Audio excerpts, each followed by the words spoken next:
नमस्कार, आप देख रहे हैं के न्यूज इंडिया। मैं हूं आपके साथ तन्वी सक्सेना। बुलेटिन की शुरुआत करेंगे दिल्ली की खबर से। राजधानी दिल्ली से अहम जानकारी आपको बता रहे हैं, जहां आज से 20 मार्च तक भारत दौरे पर रहेंगे न्यूजीलैंड के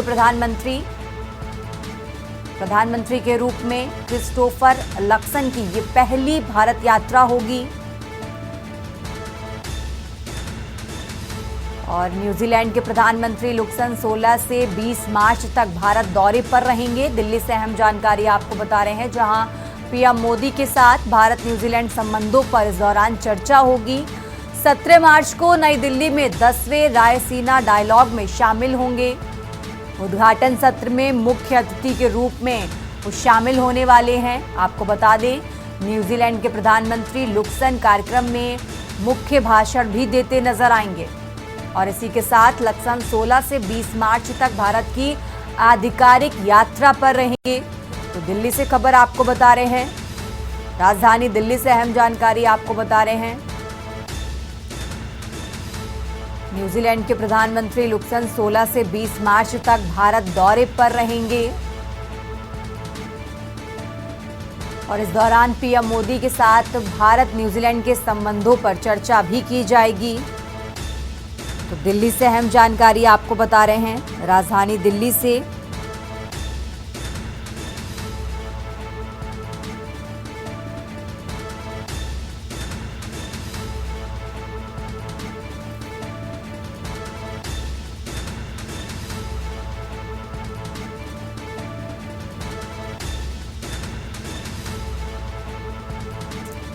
लक्सन 16 से 20 मार्च तक भारत की आधिकारिक यात्रा पर रहेंगे। दिल्ली से अहम जानकारी आपको बता रहे हैं।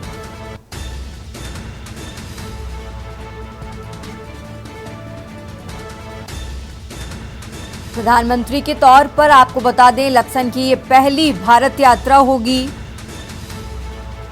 और इस दौरान पीएम मोदी के साथ भारत न्यूजीलैंड संबंधों के लिए कई पहलुओं पर बातचीत होगी, चर्चा भी की जाएगी। तो दिल्ली से खबर आपको बता रहे हैं, राजधानी दिल्ली से अहम जानकारी आपको बता रहे हैं, जहां न्यूजीलैंड के प्रधानमंत्री भारत दौरे पर रहेंगे। 16 से 20 मार्च तक भारत की आधिकारिक यात्रा पर रहेंगे न्यूजीलैंड के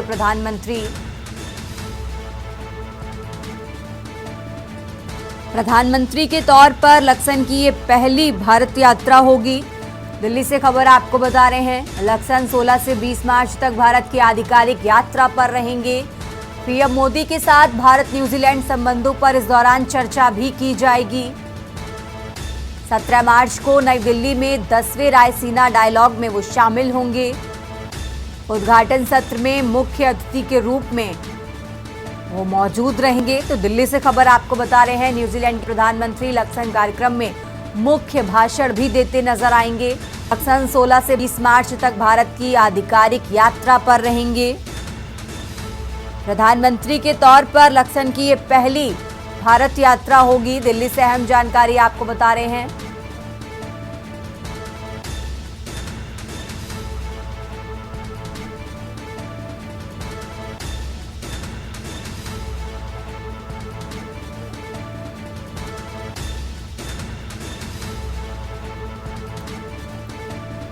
और इसी खबर पर ज्यादा जानकारी के लिए हमारे साथ दिल्ली से विशेष संवाददाता अखिलेश जी हमारे साथ जुड़ गए हैं।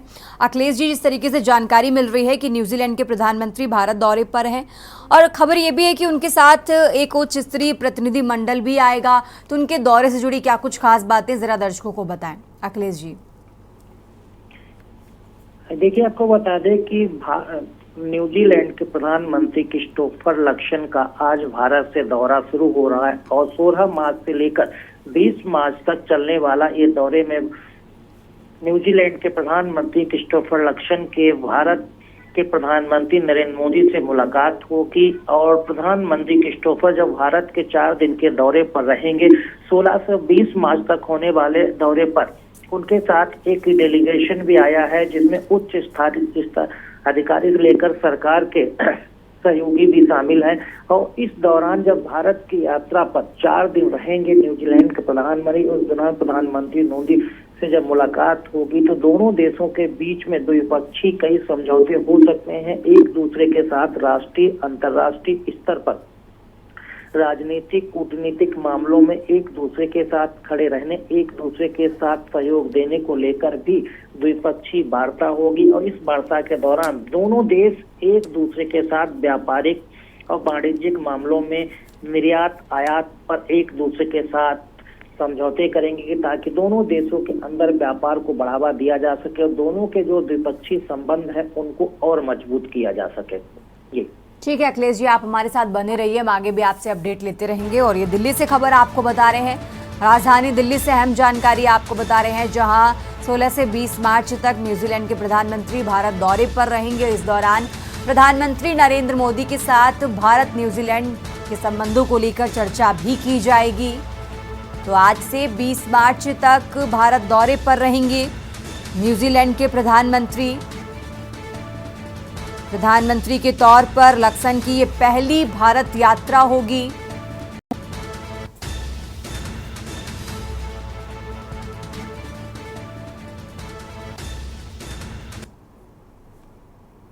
और चलिए खबरों में आगे बढ़ते हैं। दिल्ली से खबर आपको बता रहे हैं, राजधानी दिल्ली से अहम जानकारी आपको बता रहे हैं, जहां 16-17 मार्च को कई देशों के खुफिया प्रमुखों की मीटिंग होने वाली है। खुफिया प्रमुखों की मीटिंग की अजीत डोभाल अध्यक्षता करते नजर आएंगे। आपको बता दें, डोभाल के बुलावे पर भारत में कनाडा के चीफ, यूएस और ब्रिटेन के इंटेलिजेंस चीफ भारत आ रहे हैं। अजीत डोभाल करेंगे खुफिया कामकाज पर बड़ी मीटिंग। दिल्ली से खबर आपको बता रहे हैं, खुफिया एजेंसियों के प्रमुखों से राष्ट्रीय सुरक्षा सलाहकार की मीटिंग होने वाली है। तो दिल्ली से अहम जानकारी आपको बता रहे हैं, 16 से 17 मार्च को कई देशों के खुफिया प्रमुखों की मीटिंग। और ज्यादा जानकारी के लिए अखिलेश जी लगातार हमारे साथ जुड़े हुए हैं। अखिलेश जी, खुफिया एजेंसियों के प्रमुखों से राष्ट्रीय सुरक्षा सलाहकार की मीटिंग होने वाली है, इस बैठक से जुड़ी क्या कुछ जानकारी आपके पास? दिल्ली में आज से खुफिया और इंटेलिजेंस पर एक अंतर्राष्ट्रीय सम्मेलन होना। दिल्ली में होने वाला जासूसी और इंटेलिजेंस पर अंतर्राष्ट्रीय सम्मेलन 2 दिनों तक चलेगा। भारत सरकार के राष्ट्रीय सुरक्षा सलाहकार अजीत डोभाल के तरफ से इस सम्मेलन को बुलाया गया और इस सम्मेलन की अध्यक्षता भी राष्ट्रीय सुरक्षा सलाहकार अजीत डोभाल करेंगे। अजीत डोभाल की अध्यक्षता में होने वाले जासूसी और इंटेलिजेंस सम्मेलन में दुनिया के कई देश शामिल हो रहे हैं, जिनके साथ भारत अपनी सुरक्षा, खुफिया और इंटेलिजेंस को लेकर समय समय पर सम्मेलन करके बातों को साझा करता है। इसमें Canada, Britain, Australia, Germany, New Zealand समेत कई अन्य ऐसे देश भी शामिल हो रहे हैं जिनके साथ भारत के मैत्री संबंध हैं और भारत जिनके साथ आगे मैत्री संबंधों पर और बढ़ावा देने के लिए लगा हुआ है। उन सभी देशों के खुफिया और इंटेलिजेंसी के जो वहां पर मुख्य अधिकारी हैं, जो सबसे आला अधिकारी हैं, उन अधिकारियों को बुलाया है और 2 दिन दिल्ली में मंथन चलेगा कि कैसे भारत एक दूसरे देशों के साथ मिलकर जासूसी और इंटेलिजेंस पर काम कर सकता है। अगर किसी देश को, जो मैत्री देशों के साथ भारत संबंध और प्रगाढ़ करना चाहता है, उनको अगर भारत के सहयोग की जरूरत पड़ती है तो वो सभी देश भारत का सहयोग करें। अगर भारत को उनकी जरूरत पड़ती है तो भारत भी उनके लिए हर समय तैयार रहेगा, चाहे वो खुफिया का क्षेत्र हो, इंटेलिजेंस का क्षेत्र हो या फिर कोई भी इसके जरिए किए गए आपराधिक मामले हो, उनमें भारत उनके साथ खड़ा रहेगा। और भारत भी इन सभी मैत्री देशों से ऐसा ही उम्मीद करता है। इसको लेकर 2 दिन लगातार मंथन चलेगा और इस मंथन में भारत के राष्ट्रीय सुरक्षा सलाहकार अजीत डोभाल इसकी अगुवाई करेंगे। बिल्कुल अखिलेश जी, और जिस तरीके से मीटिंग होने वाली है, तो इस कितने बजे ये मीटिंग होगी? क्योंकि देखिए 16 और 17 मार्च का 2 दिन ये मीटिंग होगी। कौन कौन इस मीटिंग में मौजूद रहेगा? कुछ बड़े नाम भी बताइए अखिलेश जी। देखिए, भारत सरकार की तरफ से होने वाली जासूसी और इंटेलिजेंस की बैठक की भारत सरकार के तरफ से भारत सरकार के राष्ट्रीय सुरक्षा सलाहकार अजीत डोभाल मौजूद रहेंगे। इसके साथ ही साथ रा के अधिकारी मौजूद रहेंगे, इसी के साथ एनआईए के अधिकारी मौजूद रहेंगे, गृह मंत्रालय के तमाम आला अधिकारी इसमें शामिल होंगे। और इसके बाद जो कनाडा के खुफिया एजेंसी के हेड हैं वो शामिल होंगे और कनाडा के ही जो इंटेलिजेंस की विंग समझते हैं वो शामिल होंगे। ब्रिटेन, ऑस्ट्रेलिया, जर्मनी, न्यूजीलैंड देशों के जो उनके सबसे बड़े आला अधिकारी हैं, जो इंटेलिजेंस और खुफिया एजेंसियों के जो विभाग हैं उनको हेड कर रहे हैं, वो उनके बॉस शामिल होंगे। जी बिल्कुल जी, बहुत बहुत शुक्रिया आपका तमाम जानकारी दर्शकों तक पहुंचाने के लिए। और ये दिल्ली से खबर आपको बता रहे हैं, राजधानी दिल्ली से अहम जानकारी आपको बता रहे हैं, जहां कई देशों के खुफिया प्रमुखों के साथ मीटिंग होने वाली है। 16-17 मार्च को ये मीटिंग होगी। खुफिया प्रमुखों की मीटिंग की अध्यक्षता अजीत डोभाल करेंगे।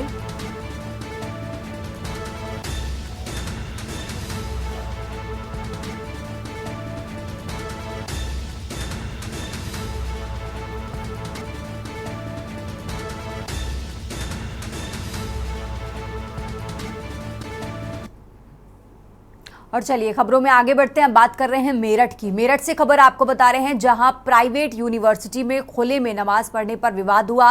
होली सेलिब्रेशन के दौरान नमाज पढ़ने का ये वीडियो वायरल हुआ है। सोशल मीडिया पर वीडियो के वायरल होते ही हंगामा बढ़ा। पुलिस ने मामले की जांच के बाद एफआईआर दर्ज कर ली है। शिकायत के आधार पर यूनिवर्सिटी प्रशासन पर भी सवाल खड़े हुए हैं। यूनिवर्सिटी परिसर में धार्मिक गतिविधियों को लेकर विवाद गहराया। पुलिस ने कहा कि कानून व्यवस्था बनाए रखने के लिए ये कार्रवाई हुई है। छात्रों और स्थानीय लोगों में इस मुद्दे को लेकर बहस भी तेज हो गई है। मेरठ से खबर आपको बता रहे हैं, जहां प्रशासन ने जांच के लिए समिति गठित करने के संकेत भी दिए हैं। तो मेरठ से खबर आपको बता रहे हैं, जहां छात्रों और स्थानीय लोगों में इस मुद्दे को लेकर बहस भी तेज हो गई है। प्राइवेट यूनिवर्सिटी में खुले में नमाज पढ़ने पर विवाद हुआ। मेरठ से खबर आपको बता रहे हैं, जहां प्राइवेट यूनिवर्सिटी में खुले में नमाज पढ़ने को लेकर विवाद हुआ। सोशल मीडिया पर वीडियो भी वायरल हुआ। पुलिस ने मामले की जांच के बाद एफआईआर दर्ज कर ली है। मेरठ से खबर आपको बता रहे हैं, जहां प्राइवेट यूनिवर्सिटी में खुले में नमाज पढ़ने को लेकर विवाद हुआ।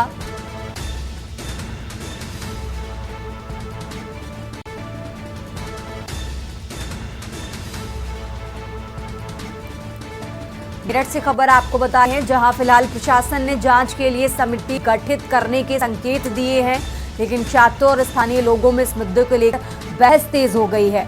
मेरठ से खबर आपको बता रहे हैं, जहां प्राइवेट यूनिवर्सिटी में खुले में नमाज पढ़ने को लेकर विवाद हुआ। होली सेलिब्रेशन के दौरान नमाज पढ़ने का वीडियो वायरल हुआ। सोशल मीडिया पर वीडियो के वायरल होते ही हंगामा बढ़ गया। फिलहाल पुलिस ने मामले की जांच के बाद एफआईआर दर्ज कर ली है। मेरठ से खबर आपको बता रहे हैं, और इसी के साथ प्रशासन ने जांच के लिए समिति गठित करने के संकेत भी दिए हैं। और शिकायत के आधार पर यूनिवर्सिटी प्रशासन पर भी सवाल खड़े हुए हैं। यूनिवर्सिटी परिसर में धार्मिक गतिविधियों को लेकर विवाद गहराया है। पुलिस ने कहा कि कानून व्यवस्था बनाए रखने के लिए कार्रवाई हुई है। और इसी के साथ छात्रों और स्थानीय लोगों में इस मुद्दे को लेकर बहस भी तेज हो गई है। मेरठ से खबर आपको बता रहे हैं, जहां प्राइवेट यूनिवर्सिटी में खुले में नमाज पढ़ने पर विवाद हुआ। होली सेलिब्रेशन के दौरान नमाज पढ़ने का वीडियो वायरल। सोशल मीडिया पर वीडियो के वायरल होते ही हंगामा बढ़ा। पुलिस ने मामले की जांच के बाद एफआईआर दर्ज कर ली है। मेरठ से खबर आपको बताए हैं, जहां प्राइवेट यूनिवर्सिटी में खुले में नमाज पढ़ने को लेकर विवाद हुआ। और इसी खबर पर ज्यादा जानकारी के लिए हमारे साथ राजू शर्मा जुड़ गए हैं। राजू, जिस तरीके से जानकारी मिल रही है कि प्राइवेट यूनिवर्सिटी में खुले में नमाज पढ़ी जा रही थी, होली का दिन था, क्या कुछ अपडेट इस खबर पर आपके पास? देखिए, सबसे पहले तो मैं ये बता दूं कि नमाज का मामला है, ये आपसे एक हफ्ते पहला है।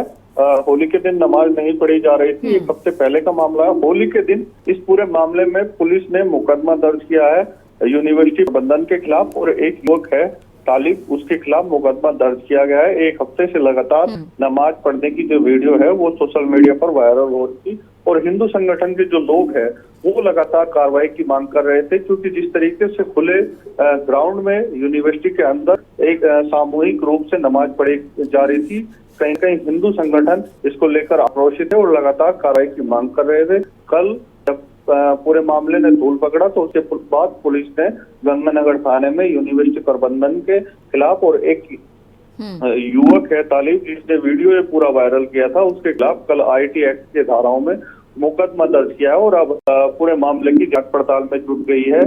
जल्द ही तालिब को गिरफ्तार करने की भी बात पुलिस ने कही है। ठीक है राजू, बहुत बहुत शुक्रिया आपका तमाम जानकारी दर्शकों तक पहुंचाने के लिए। और मेरठ से खबर आपको बता रहे हैं, जहां प्राइवेट यूनिवर्सिटी में खुले में नमाज पढ़ने को लेकर विवाद हुआ। फिलहाल पुलिस ने मामले की जांच के बाद एफआईआर दर्ज कर ली है। मेरठ से खबर आपको बता रहे हैं। खबरों का सिलसिला लगातार जारी है। फिलहाल यहां रुकते हैं एक छोटे से ब्रेक के लिए। आप देख रहे हैं के न्यूज, खबरों का सारथी। ब्रेक से वापस आ चुके हैं। रुक करते हैं खबरों का। बात कर रहे हैं कन्नौज की। कन्नौज से खबर आपको बता रहे हैं, जहां पुलिस टीम पर जानलेवा हमले का मामला और इस हमले में शामिल 2 आरोपी गिरफ्तार लिए गए हैं। आपको बता दें, महिला ने झूठी सूचना देकर पुलिस को बुलाया। पुलिस को बुलाकर किया था जानलेवा हमला। बता दें, टीम प्रभारी ने हमला करने वालों पर केस दर्ज कराया। सौरिक इंस्पेक्टर जेपी शर्मा ने गिरफ्तार किया है। हमलावर नदाल दिनेश नायक को गिरफ्तार किया गया है। सौरिक क्षेत्र के रायपुर नदेम मऊ में हुआ था हमला। सौरिक क्षेत्र के रायपुर नदेमऊ हुआ था हमला। कन्नौज से खबर आपको बता रहे हैं, जहां सौरिक क्षेत्र के रायपुर नादेमऊ में हमला हुआ था।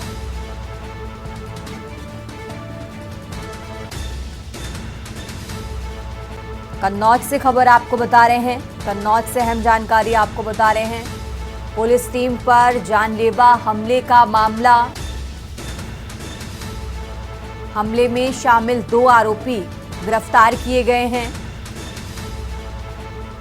महिला ने झूठी सूचना देकर पुलिस को बुलाया, जिसके बाद पुलिस टीम पर जानलेवा हमला किया गया। और इसी मामले से जुड़ा बड़ा अपडेट आपको बता रहे हैं, जहां हमले में शामिल 2 आरोपियों को गिरफ्तार कर लिया गया है। कन्नौज से खबर आपको बता रहे हैं, महिला ने झूठी सूचना देकर पुलिस को बुलाया और इस मामले में शामिल 2 आरोपियों को फिलहाल गिरफ्तार कर लिया गया है। पुलिस को बुलाकर जानलेवा हमला किया था। सौरिक क्षेत्र के रायपुर नादेमऊ में हमला हुआ था।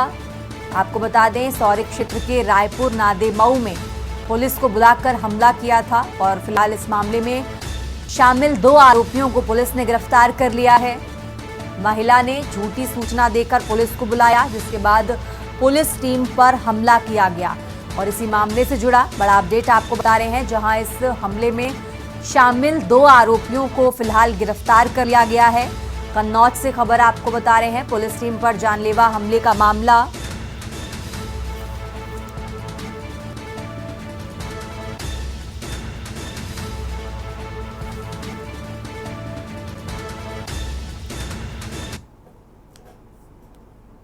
रुक करते हैं अगली खबर का। बात कर रहे हैं दिल्ली की। राजधानी दिल्ली से खबर आपको बता रहे हैं। दिल्ली से अहम जानकारी आपको बता रहे हैं। हाँ, राजधानी दिल्ली से अहम जानकारी, जहां बजट से पहले सीएम रेखा गुप्ता का बड़ा कदम सामने आया है। विकसित दिल्ली बजट 25-26 के लिए किसानों से सुझाव लिए गए हैं। सीएम ने किसानों से मुलाकात कर उनकी समस्याएं सुनी हैं। गांव देहात क्षेत्र पिछड़े, अब विकास की नई उम्मीदें। दिल्ली से खबर आपको बता रहे हैं, किसानों ने बुनियादी सुविधाओं और आर्थिक मदद की मांग की है। सीएम ने दिया भरोसा, सरकार हर समस्या का समाधान देगी। किसानों के हितों की रक्षा पर सरकार प्रतिबद्ध है। दिल्ली के हर कोने में विकास पहुंचाने का सरकार का वादा।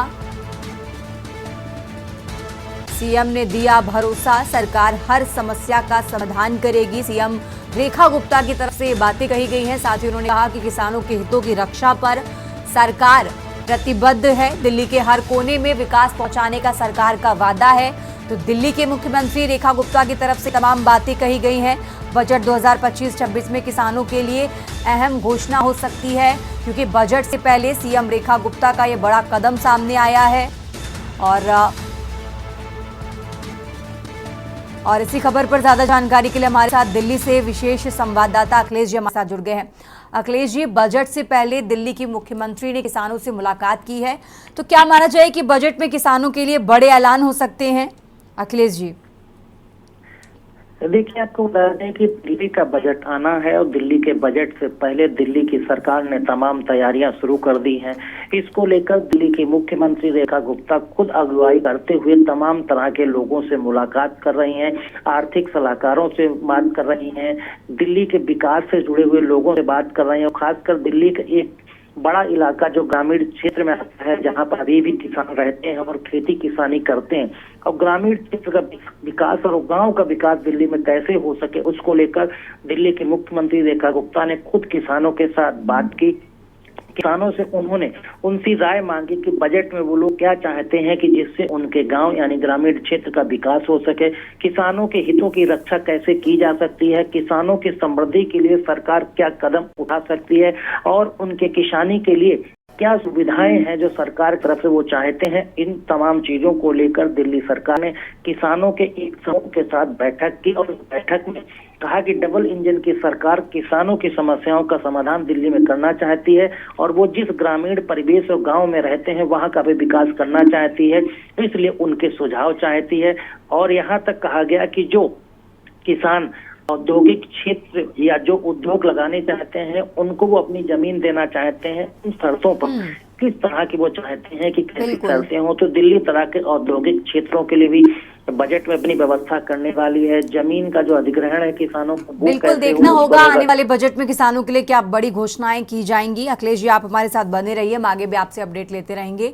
दिल्ली से खबर आपको बता रहे हैं, राजधानी दिल्ली से अहम जानकारी आपको बता रहे हैं, जहां सीएम रेखा गुप्ता ने बजट से पहले किसानों से मुलाकात की और कहा कि दिल्ली के हर कोने में विकास पहुंचाने का सरकार का वादा है, सरकार किसानों के लिए प्रतिबद्ध है। बजट 2025-26 में किसानों के लिए अहम घोषणाओं की संभावना है।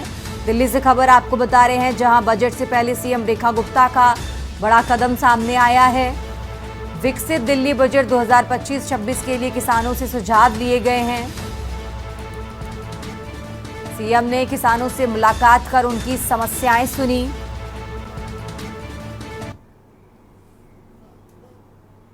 खबरों में आगे बढ़ते हैं। दिल्ली से एक और अहम जानकारी आपको बता रहे हैं, राजधानी दिल्ली से एक और अहम जानकारी आपको बता रहे हैं, जहां दिल्ली से अहम जानकारी, बीजेपी चुनाव अधिकारियों की सूची जारी।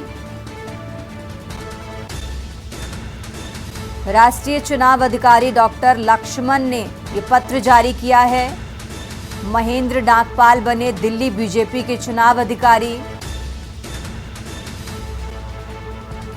तो दिल्ली से अहम जानकारी आपको बता रहे हैं।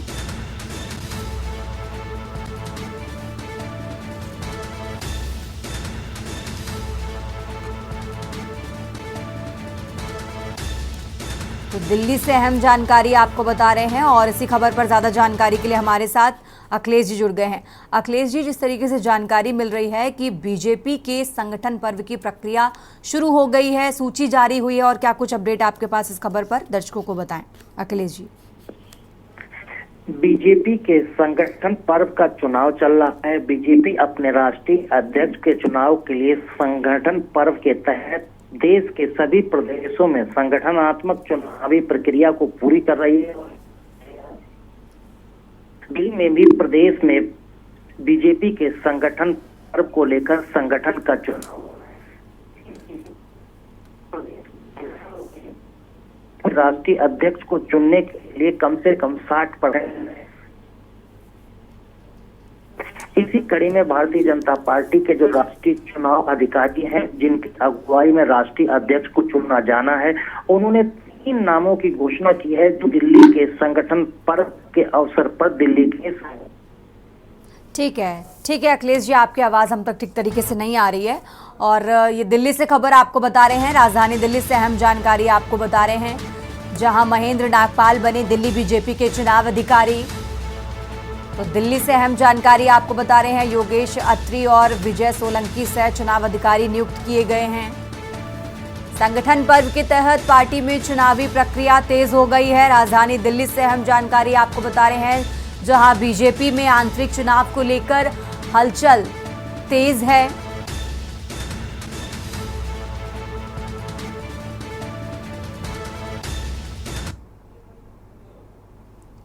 खबरों में आगे बढ़ते हैं, एक और अहम जानकारी आपको बता रहे हैं, रुक करते हैं अगली खबर का। और एक और अहम जानकारी आपको बता रहे हैं लखनऊ से, जहां भाजपा के जिलाध्यक्षों का आज ऐलान होगा। 60 साल की उम्र से ज्यादा के नहीं होंगे जिलाध्यक्ष। लखनऊ से खबर आपको बता रहे हैं, जहां भाजपा में एससी महिला वर्ग की बढ़ेगी भागीदारी। आज 1 बजे होगा भाजपा के जिलाध्यक्षों का ऐलान। लखनऊ से अहम जानकारी आपको बता रहे हैं, जहां अभी प्रदेश में 4 एससी और 4 महिला जिलाध्यक्ष हैं। नई सूची में संख्या बढ़कर 15 से 20 हो सकती है। एससी की तुलना में महिला जिलाध्यक्ष ज्यादा होंगी, ये भी जानकारी मिल रही है। लखनऊ से खबर आपको बता रहे हैं, जहां जिलाध्यक्षों में ओबीसी वर्ग की भागीदारी ज्यादा बढ़ेगी। इस बुलेटिन में फिलहाल इतना ही। आप देखते रहिए के न्यूज इंडिया। आप देख रहे हैं के न्यूज, खबरों का सारथी।